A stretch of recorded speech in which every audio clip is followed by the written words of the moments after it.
good evening, and thank you guys for coming out tonight from the comfort of your own homes. This is our inaugural young adult event for the Booksmith's online event series, so it's very exciting.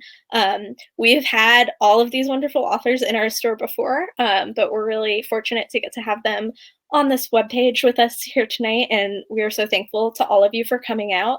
If you would like to show a little extra support, you can probably see down beneath us all, there's a little green button that says Buy the Deck of Omens, and that'll take you right to our the page for that book on our website. I will also, in the chat later on, be linking everyone else's books individually. It's great. We're very understanding that money is tight for a lot of people right now, so no pressure, but if you are able and you'd like to support these lovely authors and my lovely bookstore, that would be amazing. Thank you. Okay, really quick housekeeping. If you have any questions at any point during the event, also down below me, slightly below the buy button, there is a little tab that says ask a question. You can type your question there. It will get added to the queue. And towards the end of the event, I'm going to pop back on screen and moderate a little Q&A panel, and it'll be a lot of fun. Okay, so without further ado, I have some introductions to make. First of all, my name is Alexandra. I work for the Brookline Booksmith, and now you all know who I am. But for the people you actually care about, I have the immense pleasure tonight of introducing Amanda Foody, daughter of the Shadow Game series and daughter of the Burning City, whose author website, did I say that wrong? I'm really sorry if I messed up. Daughter of the Shadow Game series. Sorry! Now I want a crossover. Oh, the Shadow Game series and the daughter of the Burning City. I'm gonna toggle myself off now. Sorry. I'm learning so much about Amanda today. Yeah. Also, Amanda's author website is the coolest thing I've ever seen. So if you haven't been on it, you should. Thank you. Oh my god. The animated lightning was really doing it for me earlier. I did not design it. I cannot take credit. We are also now I want to go look.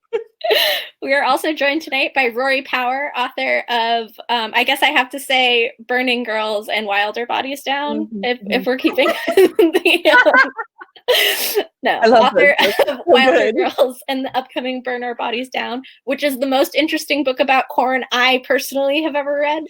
A lot of competition. I've actually read a few books about corn. Oh, I had an environmental studies minor, not relevant. And last but not least, the author of The Hour. We have Lynn Herman here today to celebrate the release, the much anticipated sequel to The Devouring Grey, which is The Deck of Omens. And really quickly, a little synopsis. Though the beast is seemingly subdued for now, a new threat lurks in four paths, a corruption seeping from the grey into the forest. And with the other founders preoccupied by their tangled alliances and fraying relationships, only May Hawthorne seems to realize the danger. But saving the town she loves means seeking aid from the person her family despises most, her father, Ezra Bishop. So please join me in a virtual applause as we welcome Amanda Foody, Rory Power, and Christine. Yay! Okay, I'm leaving. Oh my god, thank you guys so much for coming, even virtually. This is so cool. You're welcome. Also, the chat it's lovely, and I love you all so much, but I can't look at it. It's so distracting. Rory, I'm how sorry, are I'm you reading doing it. it? What do you mean, how am I type? There's a little thing at the bottom. No, I know how. Okay. With my finger? I don't. Okay. Hi. We the first thing on our agenda is hello, so we did that, and then we are people. There are books, which we did. We did that, and then we have. I think we were gonna pitch the Deck of Omens badly. Oh, I really love when you guys do that. To be fair. I'm gonna do it in one word, if that's okay, and my one word is ooze. Oh, that's disgusting. Listen, you wrote it. I really don't see why I'm being criticized here. That's true. Oh my gosh, it just makes me think of the Power Rangers movie. I'm sorry. The ooze. No, I'm not familiar. No. I'm also not familiar. I'll watch it later. Let's see. I would say it's a book where instead of we are the virus, literally nature is the virus. It's like the other way around. That sounds like okay. fun. Okay. Crickets. I was just thinking of the Lisa Frank meme. No, it's not Lisa Frank. What is that? Is the Lisa Frank one that's like the dolphins are returning to the ocean? Yeah, That one's in the Google Doc also. And, like, Nature is the beautiful. beast is returning to that. The beast is returning to the gray. Okay, so is this? I saw on the thing that I was supposed to pitch it well after this, but It's up to you. Wait. Oh, I see that. you just made the Google Doc. You just shared it with me. Yeah, I mean, the Deck of Omens is the sequel to the Devouring Gray, so there's more upstate New York shenanigans where 5 teenagers with the worst magical destiny ever have to save their town, but they have to get along if they want to do that, and they're really bad at that. Oh, and nobody does any homework ever, and there's actually a joke about it in this one on the page. I love a joke. I joked about it so much. Are any of them in honors classes, do we think? I feel like May and Isaac are in honors classes. Violet could not care less. Mm-hmm. And Justin probably got put in honors classes, but Isaac's doing all his homework. Poor Isaac. We have real questions now. Mm-hmm. I'll start with our first real question, which is we would like you to give us advice on 2 things we have never done. One, well, Amanda, you've written a sequel. That's false. Well, no. The question is, what was it like to write both a sequel and an ending? That's different. I have not done that. Oh, a book that is both of them at the same time. Yeah. That's a good technicality for you, Miss. I'm finishing a trilogy right now. I've never written either. I've never written an ending in my life. And you're not a writer right now. I mean, it was a lot of lying on the floor. Literally, sometimes, a lot of the time. It's hard because you have to do all of the development, right, of like a more, in a trilogy, you get like a middle book to kind of like thicken the plot and like mess around with everybody a lot more before you have to finish it. And I had to do all of that, but also finish like the main plot threads of the story and make sure that everybody was having the correct character resolutions. And I changed POVs around. Honestly, why did I do this to myself? I don't know, but I'm actually really happy with how it turned out. I just can't give advice on how I did it because when I think about it, my brain does like TV static. Speaking of points of view, what a lovely segue. Yeah. Oh, because you read the question. I feel like I stole your it was question. my job. That's fine. That's fine. Which character, Christine, you spoke it, was the hardest point of view to write from? And how do you feel about how it turned out?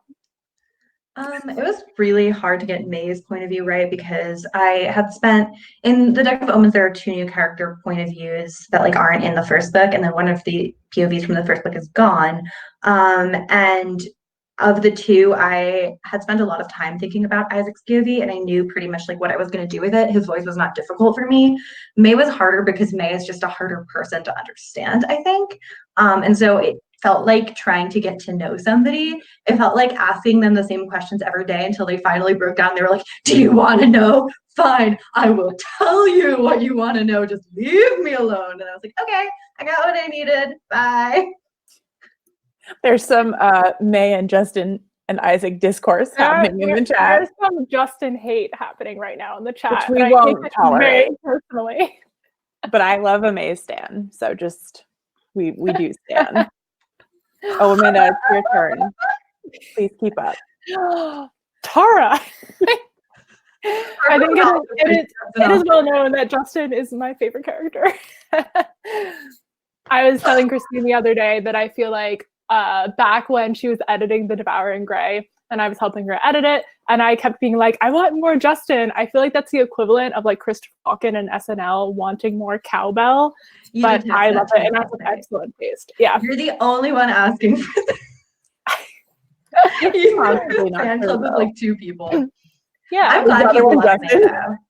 I thought people, like, I knew that like May, obviously the characters in like TDG, the way they see May is not actually who she is because she's really private and insular. And I knew that getting inside her head would soften her up to the reader, but I wasn't sure like to what degree because she's not a lot of the qualities that we tend to reward in young adult heroines. Like she's not like super plucky or like she's not like she's a badass in her own way, but not in the way that we think of as like the obvious badass. Like it felt like her strength is a really different kind of strength, I think, from a character I'd ever written before. But it was really, really interesting and fun to talk about it.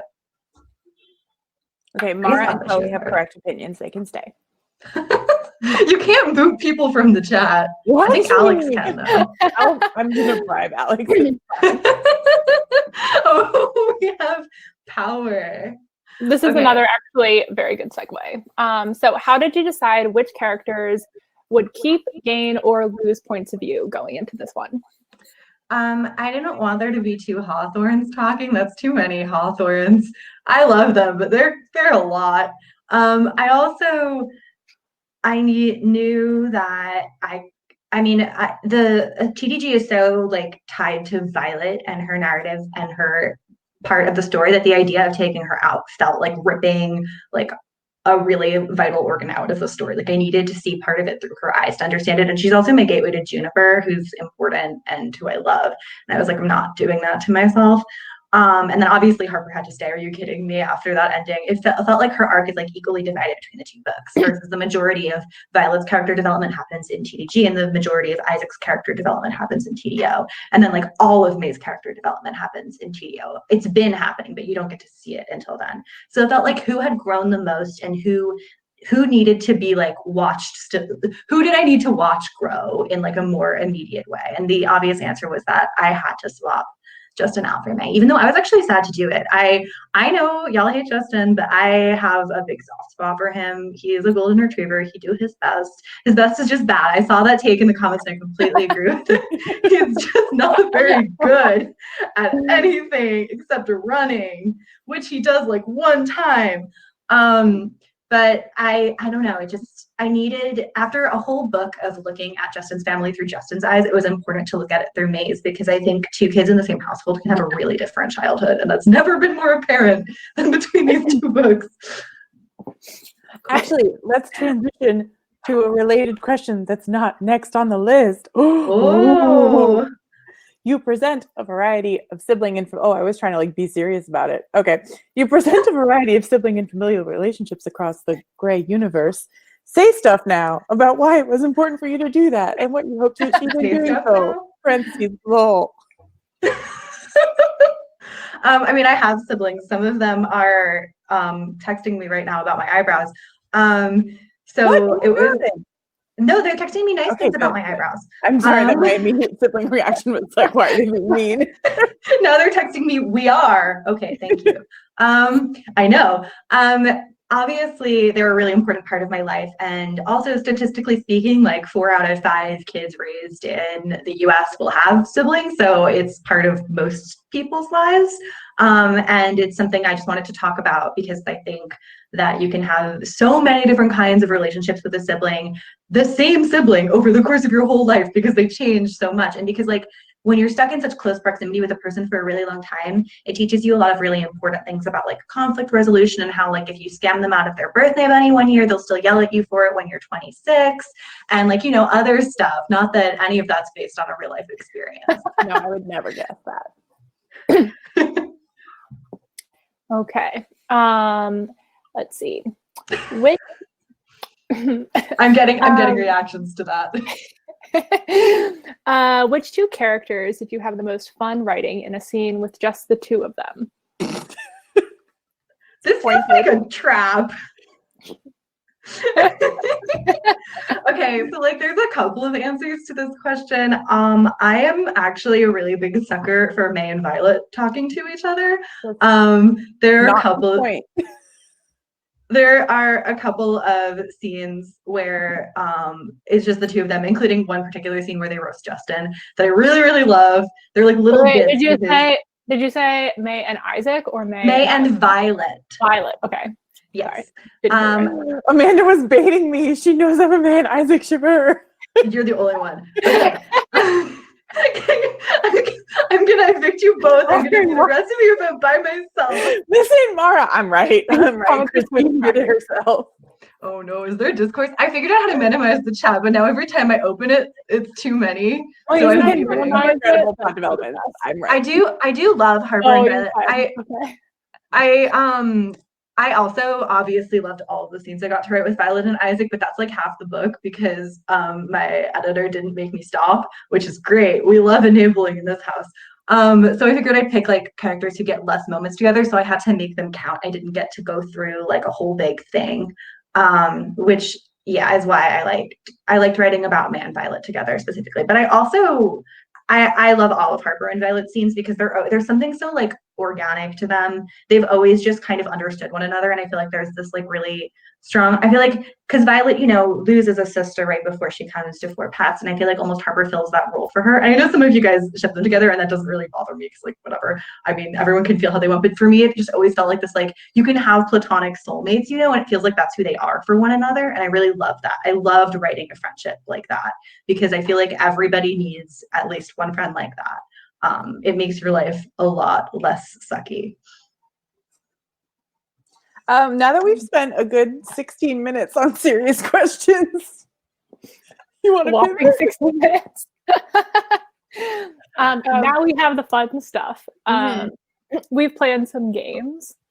I mean, why am I trying to? You've seen this Google Doc, but the first thing we're doing is Never Have I Ever, Bookish edition. and most of these are designed to roast you because we know you very well.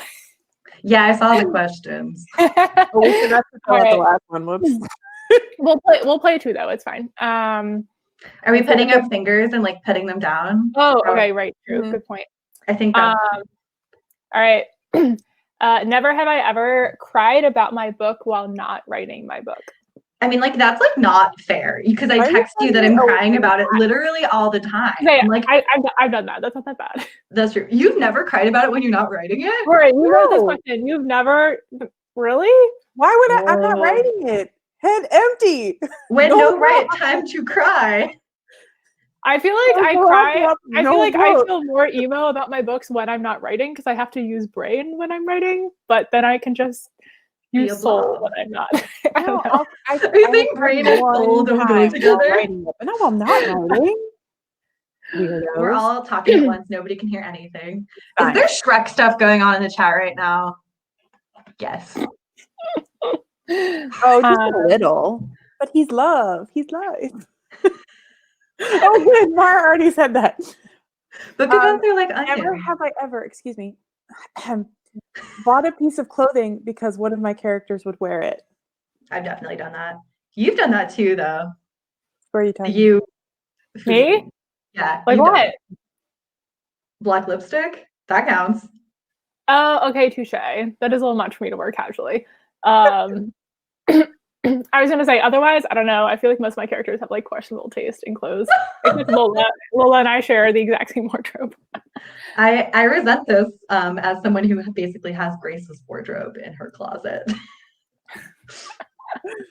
Grace's goth for everyone who hasn't read King of Fools, which you should do. But Grace is a little bit more extra than that, in my personal opinion. But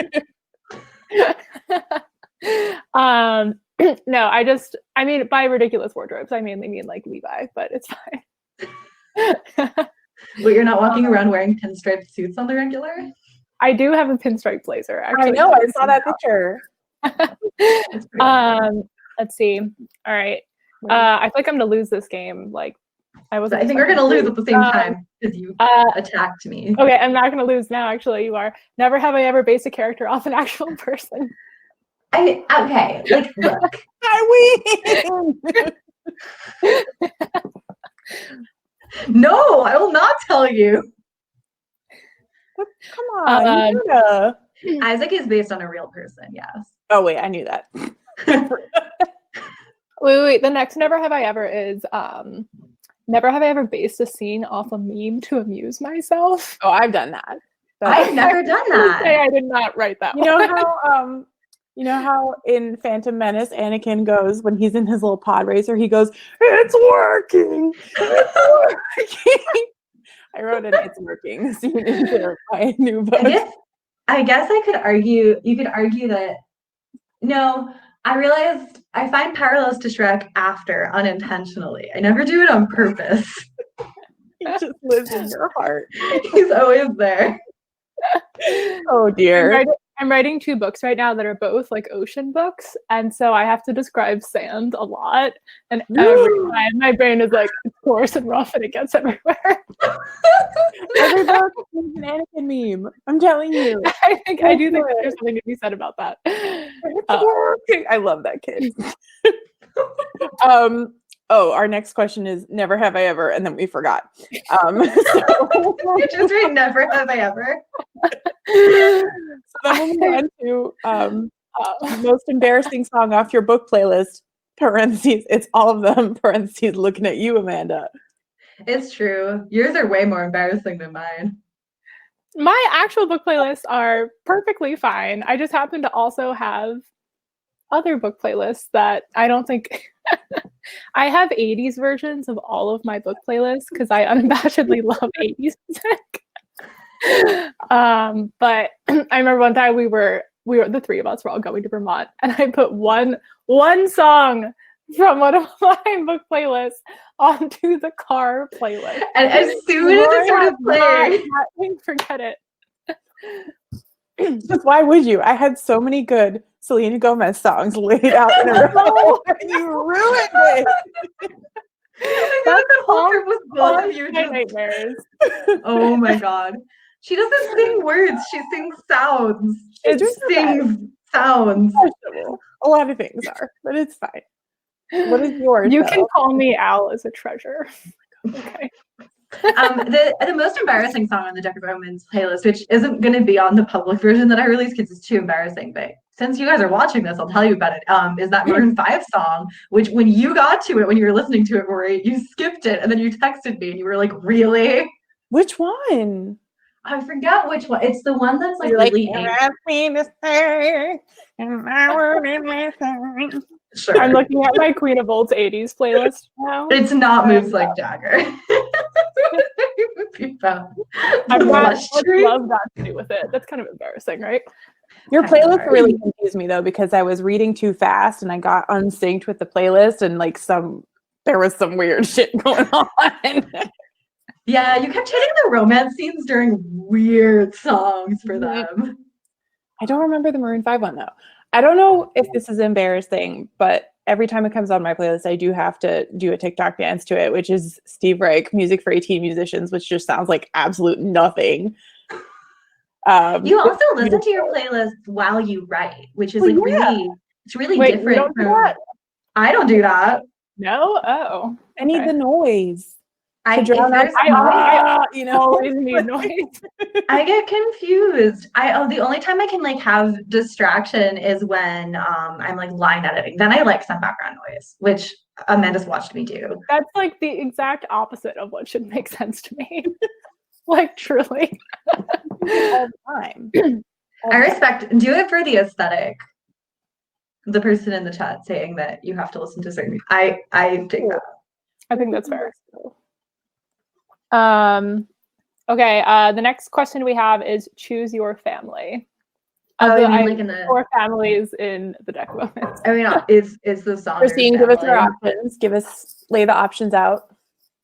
Yeah, explain them all, like Hogwarts House them. Oh boy. Choose your fighter. Okay, so like the Saunders house, they like bones, they like the death. They live in the big goth mansion on the hill. They bond with undead animals. Obviously, I'm a Saunders. And then the Hawthorns really like their tree and their like tarot adjacent deck of cards and manipulating the whole town into doing what they want. But they kind of all do that. So they're just like more open about it. And then the Sullivans are mostly dead and also angry. And they can like their touch either destroys stuff, like disintegrates it, or heals. And then the Carlyles work with stone. Some of them can turn stuff to stone. Some of them can turn parts of themselves to stone. Some of them can animate stone creatures. There are a lot of them. I feel like they have the most variance of the families in terms of like morality. They also live in a cute cottage next to a lake, which we enjoy for the aesthetic. The Sullivan house is burned down. You find out a lot about that in the Deck of Omens. It's not a great time. It was a great time for me writing it, but not so great for anyone in the scene. Amanda? Who would you do? I guess the Carlyles. I feel like I think that's right. yeah, I don't know. There's so many of them, and that's how I would describe my family. There's so many of them. So it seems right. I think a lake is kind of like a swamp, so I think Shrek would be a Carlisle. I agree. I'm very glad to hear that. Yes. Yeah. They asked in the chat. Oh, No, I I have definitely. to close the chat. And Harper doesn't want anybody in the lake Everyone needs to get to out, get of, out the of the lake. swamp. Yeah, that's Right. Great. Okay, so yes, I'll be a Carlisle, and then I can live at this house and be like, "This is my swamp." Excellent. I'm really happy with my choice. I Rory? am too. I think I would be a Sullivan because I Yeah, I don't think know that's where my absolutely family is. right. I think that's I'm- right. Yeah. I Also, like how we were both like, yeah. yeah, I like to yell. It's a good time. Christine. What? You already went. I already went. I said I'm a Saunders. You went first. It's extremely obvious. Oh, okay. Well, yeah. Okay. Get it together. Next we have this. I'm sorry, that was on me. You caught me slipping. It's not my fault. No, rather, it's not your fault. I'm so sorry. Next is a series of who would win in a fight questions. Important. Wait, but are we talking like a physical fight or a psychological? I think it depends. Wait, it'll be clear, I think, once we read the combatants. Which pair of opponents is Justin versus Justin? He doesn't recognize his reflection in the mirror. Oh, because he's a golden retriever. I'd say there would be no winners in that fight, only losers. I agree. Yeah. Next is Orpheus versus Nova. Oh, that's a good one. Okay, so like, I feel like Orpheus would have to win. Christine's cat. Nova is my cat, who I was hoping would make an appearance, but appears to have disappeared in my hour of need. Yeah, I think Orpheus would beat Nova because Nova spends most of her time lying down, unless she's hungry, and then she scratches the couch and she doesn't like go on adventures and like fight the like undead and creepy trees and stuff. If you took her outside, she'd be like, well, "What is this?" and go back inside, which I respect. Mm-hmm. But yeah, I don't think she'd be that great in a fight, honestly. Our next pair of combatants is Harper versus her own rage personified. So like, I feel like the thing is that Harper's power comes from so much more than her rage. And so if you just took her rage out, yeah, that would be pretty powerful. But I think what actually makes Harper so strong is how deeply she's able to love people and in how she's able to compartmentalize and to grow and to change. And so she would destroy her own rage. In fact, I would argue that's kind of her character arc. She's bigger than it. She's better than it. That was such a good, serious answer. I know. Really a nonsense question. I've spent a lot of time thinking about Harper's anger over the past 5 years because they're all real angry. Because I'm an angry person. I just seem like I know I don't seem chill at all, but I don't think I seem particularly angry. But I think there are a lot of different ways to be angry, and I've always identified very strongly with the way that Harper is angry. I'm reading the chat. Sorry. Go. Next up is Violet versus a sad kitten. Oh no! Destroy him. So like normally I would be like, Violet would win in a fight. I don't really care who she's up against, but a sad kitten? Very sad. Rory wrote this one. You can tell by both of them. This is my element. I feel like Violet would like refuse to engage and be like, I'm not fighting a sad kitten. Why is the kitten sad? Let's talk about the kitten's emotional trauma. How can we help? No, it's time for the next one. Isaac versus a cheerful soccer mom.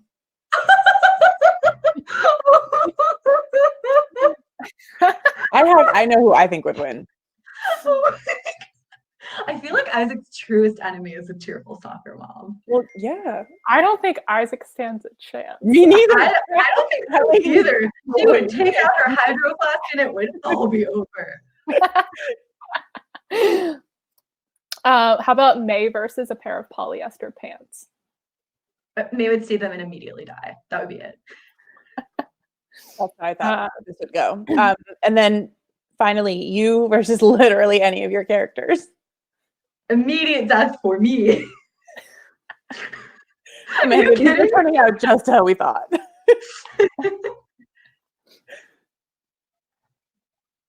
I think, I don't know.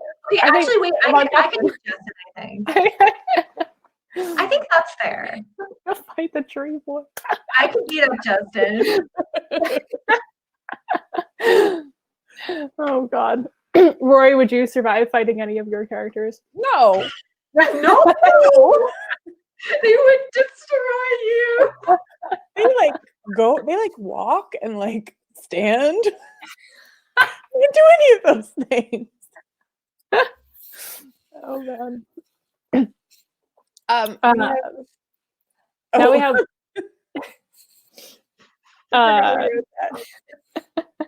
now we have questions from Instagram. Oh, yeah. We have some questions in the chat already. Oh, okay. All right. We'll do those first. Checking. I'm coming, I promise. I'm here. I came back. We have a special guest. This is big. Oh, I had to. I would break Isaac. I would break him. I had to entice. He's not that hard to break. With treats. He's here though. Hello. He's here to distract you all while I figure out how to get the questions up. Oh, here's a good one. How is Jelly Bean doing after his shower? Important question. Oh my God. Also, you have to tell this story. The whole story? No, but part of it. Okay, an abbreviated version. I was taking a shower last week, and I have one of those like tub to showers with like an actual shower curtain, and minding my own business, and then my cat falls from the sky because he decided that it would be a good idea to leap over the shower rod into the shower while I was taking a shower. It was one of the more terrifying experiences of my life, of watching him like just completely just like careen over the ledge onto me. When you texted me about it, it was like Alfred Hitchcock is quaking. He was looking at you. He was so. I think it was one of those. My cat's not the brightest, and I feel like sometimes he makes decisions and have truly no idea like what's coming next. Like, I don't think he realized even what he was leaping into when he did it. Like, he was so startled by the water, like didn't expect it. Like, I don't know what he thought was going to happen. Oh my gosh. Yes, he was like clutching the shower rod with like one paw for dear life, and his like legs were like kicking at my face. It was the worst. I had to give him an actual shower afterwards because I got conditioner all over him and I didn't want him to lick it all off. So there was admittedly like a moment of peace after the chaos. Good ends are gone. Like, butting Jelly Bean up to the shower head. And then he went viral on Twitter. Now and he went viral on Twitter. I don't know where he ran off to now. Has the fame gone to his head? There's not a lot that reaches his head. Not a lot in there to begin with, just tumbleweed. Oh man. Yes, that's the Jelly Bean shower story. I have showered with the door closed every day since. Oh my God, Fig's ears just poking open. Yeah. He got camera shy, but he doesn't recognize that his body goes this far. Okay, to Christine, what was the playlist for the Deck of Omens? You really rocked the selection for the Devouring Grey. Oh, okay. So I'm gonna release it. I was planning on doing it, but then I forgot about time and how it works. I was gonna do it before the book came out, but I got distracted by everything. Yesterday, you're so whoa. You're still close. Yesterday. But it has some real bangers on it, and I really, really love making playlists for things. It's like a really important part of my writing process, so I will definitely be releasing it, and then I will also probably release a super extra extended version of it after a couple of months, like I did with TBT, because people actually seem to like that, even though it was the most self-indulgent thing I've ever done. So I'll do it again. Yeah. Twist my arm. Please do. Okay.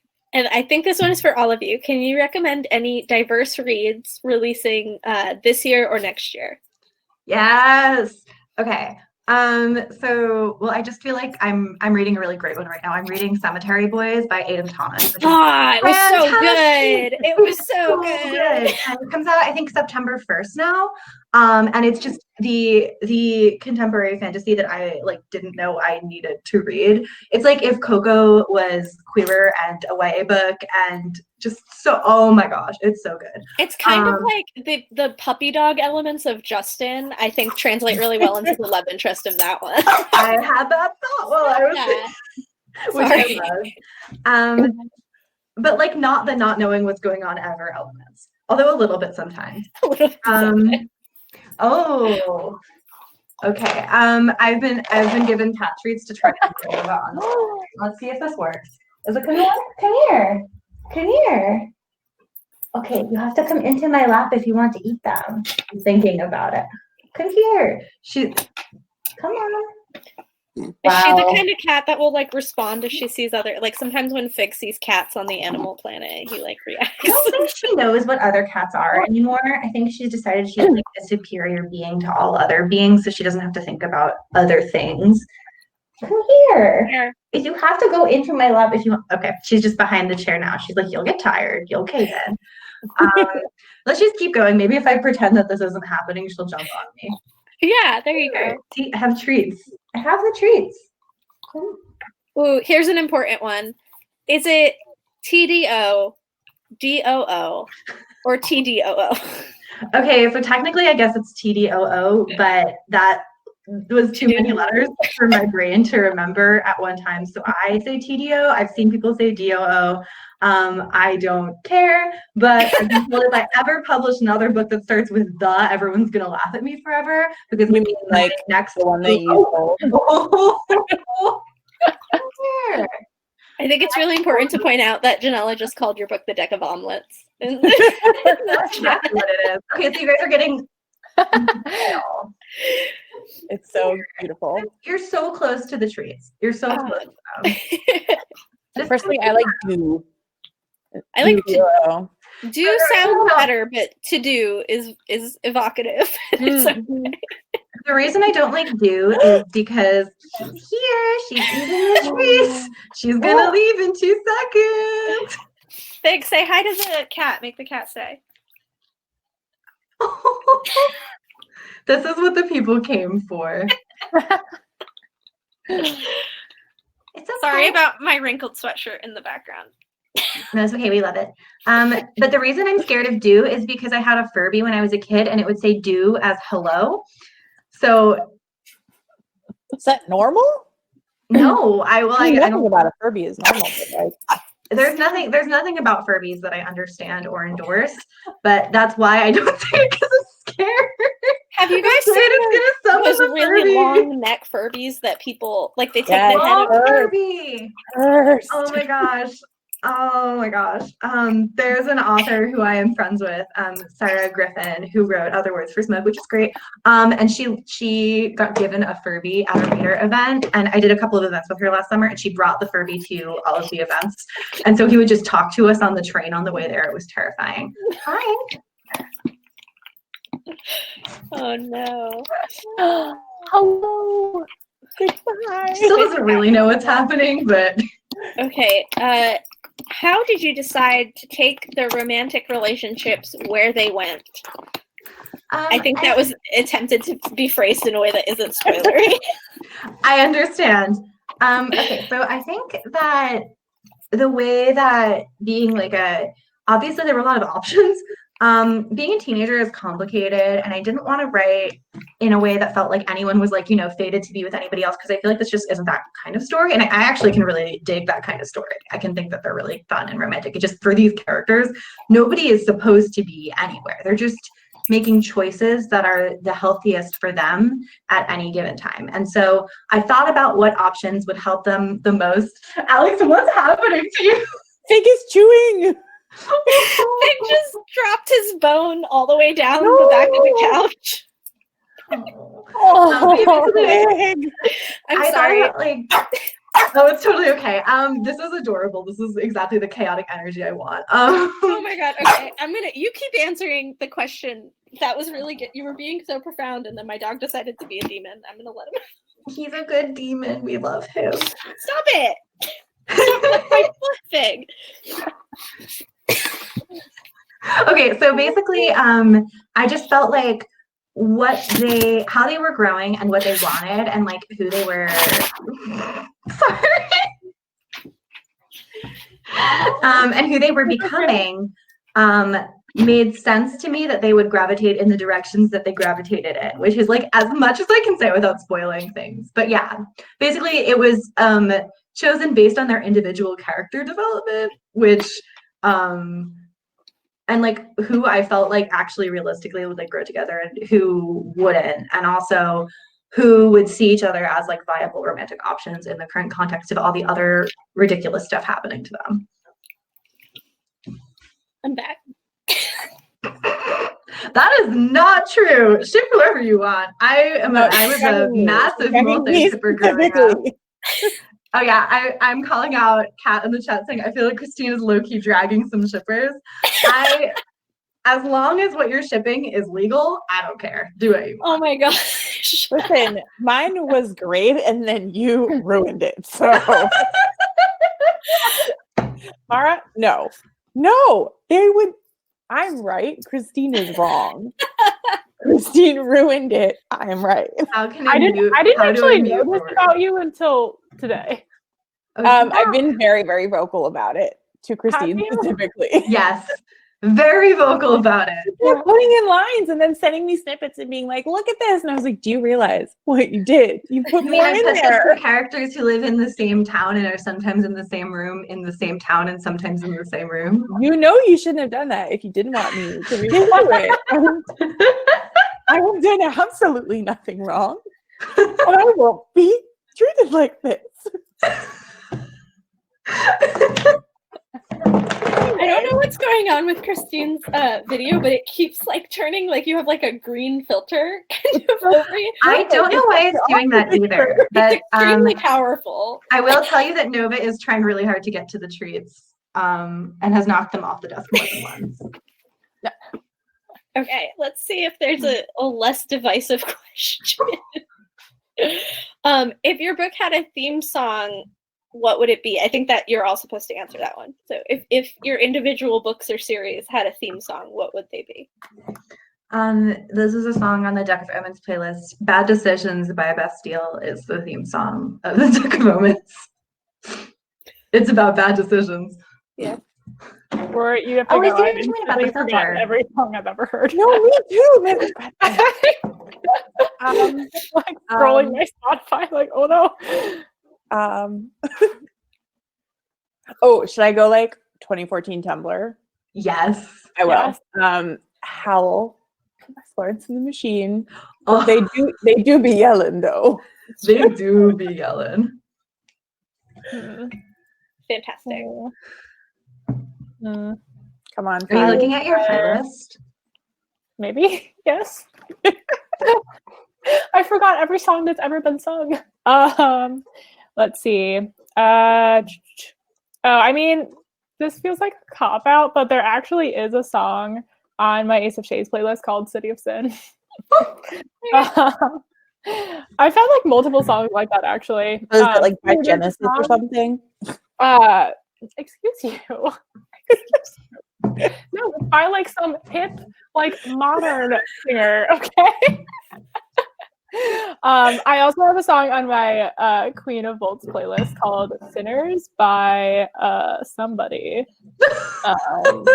I got it, by Barnes Courtney, that I'm obsessed with. Oh, you really like that band. Didn't you get that like you're in their top 3% of listeners thing on Spotify? Yeah, Christine, you do not want to bring up the question of top artists on Spotify. You are on dangerous ground. Oh. We're not doing this now. At the end of 2019, my Spotify was like, "You only listened to Lover by Taylor Swift this year," and I was like, "That's correct." Wait, is Toxic on the playlist for Wilder Girls? Yeah. Wilder Girls. Sorry, I always say Wilder Girls. So do I. It's fine. Wait, is it Wilder Girls? No, it No, used it's to be. Wilder. It was originally, and then we put a space, so it just like changed everything. Oh, I see. Okay. That is wild. Wilder. Okay. Oh no, the questions have gone away. They're back. I got them. Any talk watercolor, water cooler.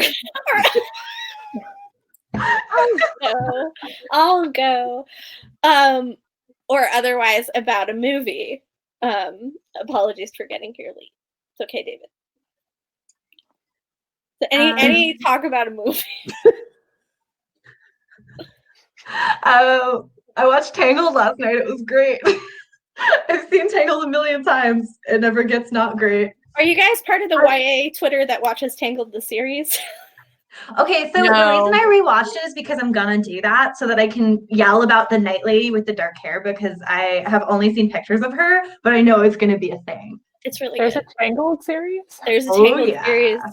The logistics confuse me with like how it lines up. Yeah, how can you explain the timeline? How come she has the long hair in a series? Yeah, so okay, here we go. Now it's me answering questions. Basically, what happens is that there are these rocks, and they're like evil rocks, and she touches one, and it makes her hair grow back instantly. Why is that evil? Yeah, wait, that sounds like a good thing. No, but the rocks are evil. Her hair is good, but the rocks are evil. And it's because so a long time ago, a piece of sunshine and a piece of moonlight hit the earth, and obviously the moonlight is the evil rocks. So the sunshine's the flower, right? Sunshine's Why the flower. is the moon evil? I don't know. The moon is my girlfriend. This is unfair. It's left-hand bias making its way into the sky. That's what's happening here. I will say the amazing, it's innovative the way that they wrote the relationship between Rapunzel and her female friend. They're just wives, but Rapunzel has a fiance who's a boy, and it just works really well. The writer is lesbian, like canonically. Don't they just sing lots of songs about how they're like all BFFs or whatever? They sing so many songs about how the three of them are a throuple. It's amazing. I really regret asking. I don't. I'm so glad I know these things now. I'm so sorry. Okay. A real question. What was your favorite part of the writing process? Whatever part I'm not doing is my favorite part. When I'm drafting, I'm like, oh, this is the worst. I can't wait to revise. And then when I'm revising, I'm like, oh, this is the worst. I miss drafting because I don't have to fix anything. And so on and so forth until it's done. And then I'm like, I wrote that. How did I do that? And then it's like brain static. That all checks out, I think.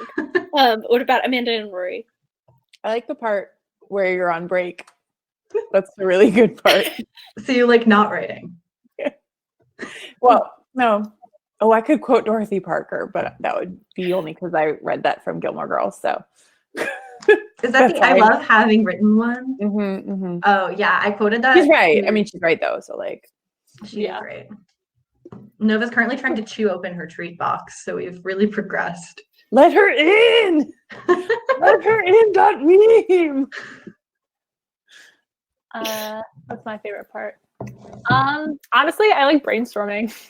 That's not really writing. I feel like that doesn't count, but I think it's writing. No, I think that's okay. It's like the fun stuff. Like, before I have to be like, oh no, these words are bad words, and like this book is bad book. Like it's just the fun times only. Yeah, but you like have ideas, and not all of us have ideas. No, I've never once had an idea. Me neither. People are like, oh my God, I have all these projects waiting for me and I just had a new idea. And I'm like, I've had one idea in my life. And it was good bad. Amanda that are like, I got another idea. Now I have a whole book to write. And I'm like, what? I will run it right now. Do the right sacrifices under the moon, which is not evil. I don't, they like. No, just stop talking right now. I have like this awful like queue of future books that's like for like it's longer than I will live, basically. And Especially if you keep talking about how many ideas you have. I feel like though, like I don't know, I like having ideas. The ideas are fun. They're non-committal. Oh, Will I okay. actually write them all? Like no, like I don't know. Does that make sense? I have- Like I I write have a things that I love, and Pinterest I'll never actually write a book. I don't know. I have a Pinterest board for my only non-being written idea, and there's one picture on it, and it's a house. It's just a house. That's all I know. And I've written about houses before, so it's not new. It's beautiful that the range in this group. Okay, I have no idea what this question means, but I'm gonna read it. Where's Trevor? Ian wants to know. We're worried, and that's from Eric Q. Trevor's watching this in a different room. Okay. That was easy. That one's I can hear him laughing, but he's only laughing at Rory. Yeah. What is another genre you'd be interested in writing? And I think that one's for all of you. Oops. Oh crap. That's a good question. Amanda, do you want to take this one first? Because you actually have books coming up in a genre that aren't YA. Oh yeah. I mean, Where is generally I only write fantasy, but yeah, I have a middle grade series coming out next year called Wilder Lore. Yeah, it's very cute. If you like Pokemon or How to Train Your Dragon or those things. I'm so excited. I love those. I haven't practiced this pitch yet, okay? It comes out in a year. It's so good. It's so good. I love it. What are you doing? What was the question though? Be appropriate. Other What is genres. another genre you'd be interested in writing? Oh, yeah, that one. Rory, now you talk about the fact that you also do this, just not middle grade. Yeah, my YA books are like mixed speculative, but they're not magic. And then I have an adult book coming out in 2022, which is very far away. And that's like straight up fantasy. There's magic and stuff. Great. She Yay. knocked the trees off. Oh no! I get She's all that. over the floor. She got what she wanted. Oh, Eva. Okay, she's being taken away. She's done this before. She knocks the thing over and she spills them all over the floor and then she eats them. Unless we put it really high up, really far away from her. Fig and Now everyone Buster can see are that I'm really wearing into sweatpants. bread. They love reaching up and getting a whole loaf of bread. Oh God. Christine, I think it's your turn to answer the question. Okay, so I realized actually that we've answered this incorrectly because I just heard age category in my brain box, but you said genre. But I do, as the only person who doesn't have contracted work in another age category, I do write things that aren't contemporary fantasy. I write things that are high fantasy. I don't think I'll ever write something that's straight contempt because I really like magic and I like putting it in my books. And I also just really like creating horrifying things to get angry DMs about. So I will continue to do that. But I think if I do have an adult book idea, but it's kind of on the back burner right now. But that doesn't mean that I won't write it. See, at some you point have because ideas too. I don't get as many ideas as Amanda, but I do get some. I feel like I'm a middle ground between you two. I have like 5 ideas. It's more than one. You're just making. How many do you think I have? You texted me like 3 times in the last week about different projects that you were so excited about. It's social distancing, okay? Like, On my one project. doesn't count. Every book idea I have is like ancient. Like the book I'm writing right now, which is like an adult book, I had this idea before Ace of Shades. So that's old. Okay, Christine, what do your siblings think of omens for the chat feed? Let's see. For the chat feed. They're just sending me screenshots of Animal Crossing and long Furbies. So I think that's what they think about That's it. their final verdict, yeah. You could, you should make 4 paths in Animal Oh, they say Crossing. we love it good, and then Shrek, and then good, and then we so proud. They're all 19 plus. Yeah. Just so you're aware that these are like 4-year-olds using an iPhone. That's amazing. Okay, so as we approach the final 5 minutes, I have a question on behalf of the bookstore. How do you think your characters would cope with being in social distancing lockdown in the current moment? Absolutely killing it. Just crushing it. Just absolutely nailing it.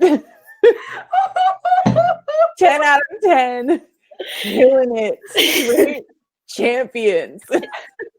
Yeah, Mari, I think that's the joke. I mean, I think that the plot of Wilder Girls is They'd be really like, this is amazing. this is They all would we have can do. internet, they would have food, they would have phones, they'd be so happy.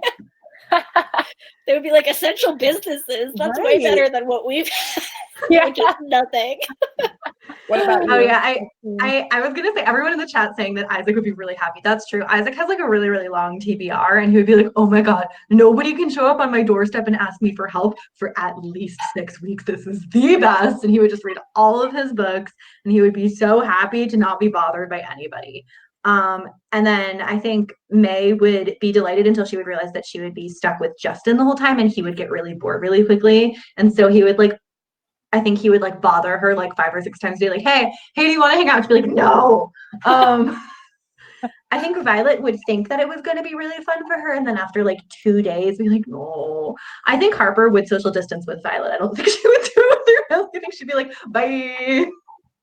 She's not going to do that in that tiny cottage with like 5 siblings. Are you kidding me?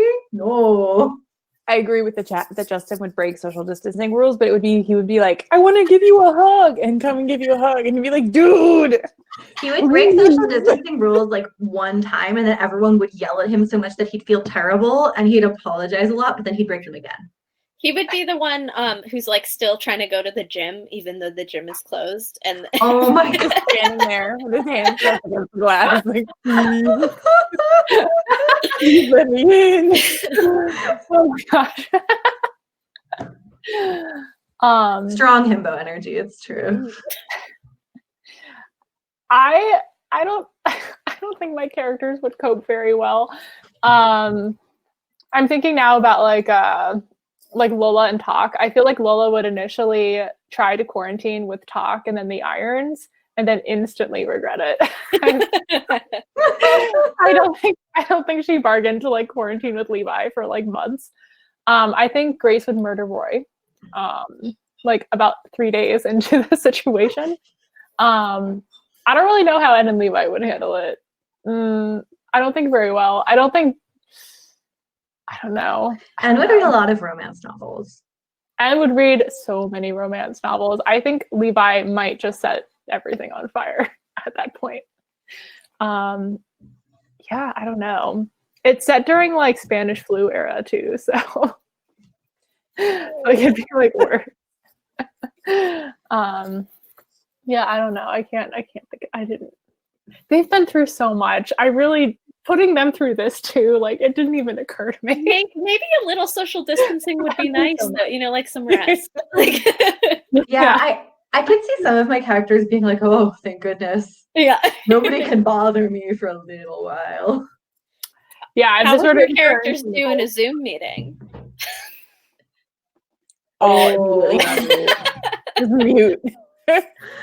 I feel like all of them are the type of person who would like find some way to mess it up. It's just the question of if they're messing it up by like putting a screen over the screen that makes it look like they're paying attention, but they're actually doing something else, or like not muting it at a bad time, or like their pet interrupting the Zoom call all the time. That would be Violet, I guess.